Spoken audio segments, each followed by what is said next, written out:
Everyone, welcome to the Parkway. मेरा नाम अंजू पांडे है और आज फिर से मैं आपको एक कहानी सुनाने जा रही हूँ। ये कहानी बहुत ही नई और अनोखी है और मुझे पूरा यकीन है कि ये कहानी आपने कभी नहीं सुनी होगी।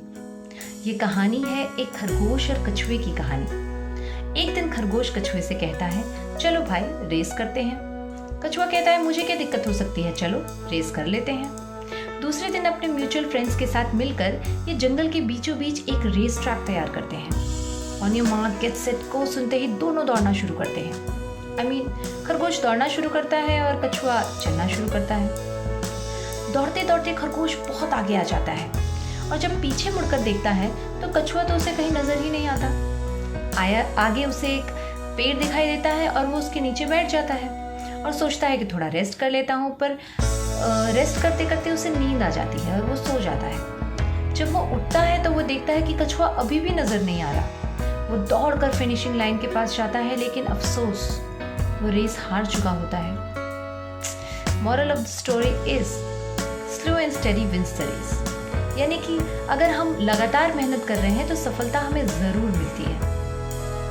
और कभी कभी तो नामुमकिन गोल्स भी हम अचीव कर लेते हैं, जैसे कि रेस में कछुए ने खरगोश को हरा दिया। अगर हम इस कहानी को सोचते हैं, ध्यान से देखते हैं, तो इसमें बहुत सारी पॉसिबिलिटीज नजर आती हैं। सबसे पहली बात तो जो मुझे समझ में नहीं आती वो ये है कि अगर खरगोश सोया नहीं होता तो क्या कछुआ उसे कभी हरा सकता था? और अगर कछुआ हार भी जाता तो क्या हम उसे हारा हुआ मान सकते थे, क्योंकि उसने तो अपना 100% दिया ना। फिर रेस में खरगोश ने दूसरे खरगोश को क्यों नहीं कहा कि चलो रेस करते हैं? उसने एक कछुए से क्यों कहा कि चलो रेस करते हैं? शायद उसे ऐसा लगता था कि वो आसानी से कछुए को हरा देगा, लेकिन ऐसा हुआ ही नहीं।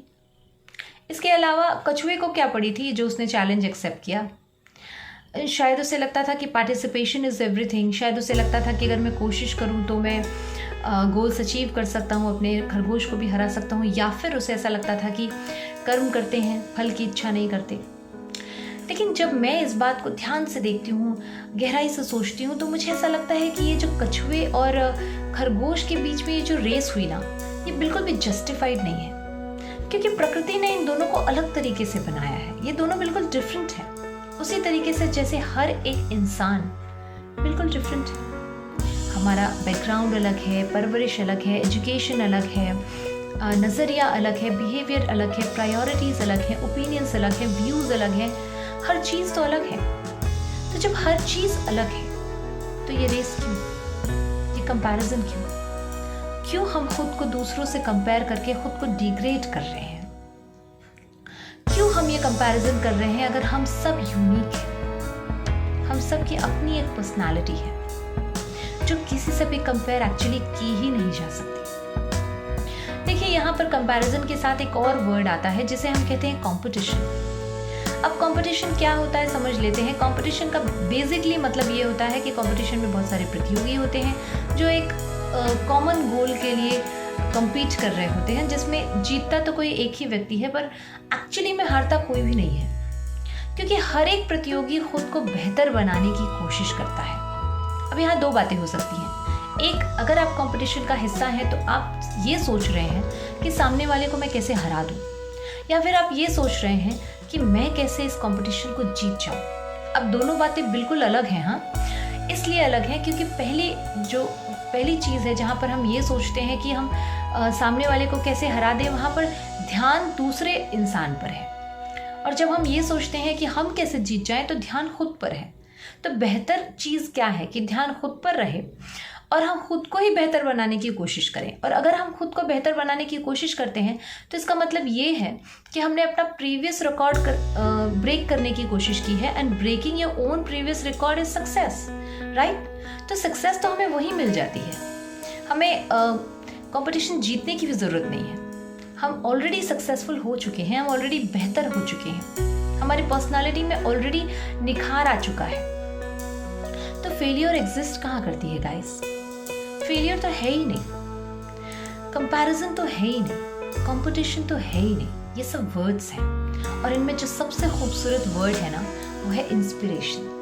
अगर आपको लगता है कि कोई आपसे बेहतर है तो उससे इंस्पायर हो जाइए, मेहनत कीजिए उसकी तरह। और अगर आपको लगता है कि आप किसी को इंस्पायर कर सकते हैं तो पूरी कोशिश कीजिए कि ऐसा हो। खुद को बेहतर बनाइए ताकि लोग आपसे इंस्पायर्ड हो।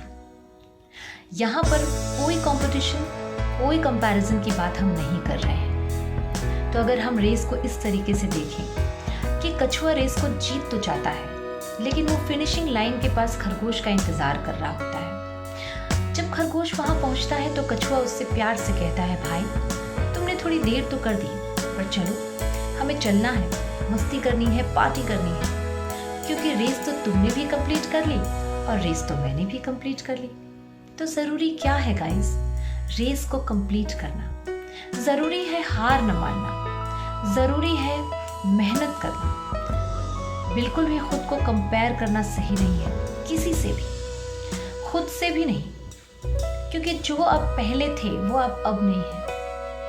तो कोशिश ये करनी है कि हम खुद को बेहतर बनाएं, कोशिश ये करनी है कि हम रेस को पूरा करें। और फेलियर जैसे वर्ड्स एग्जिस्ट करते ही नहीं हैं। This is what I think, this is what you should think, this is what we have to maintain in our lifes, कि हम जब भी कोशिश करेंगे हम जीतेंगे।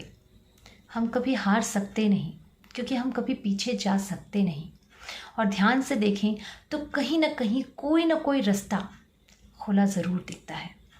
नाउम्मीद होना सही नहीं है, कंपेयर करना सही नहीं है। वीडियो पसंद आए तो शेयर ज़रूर कीजिए। धन्यवाद।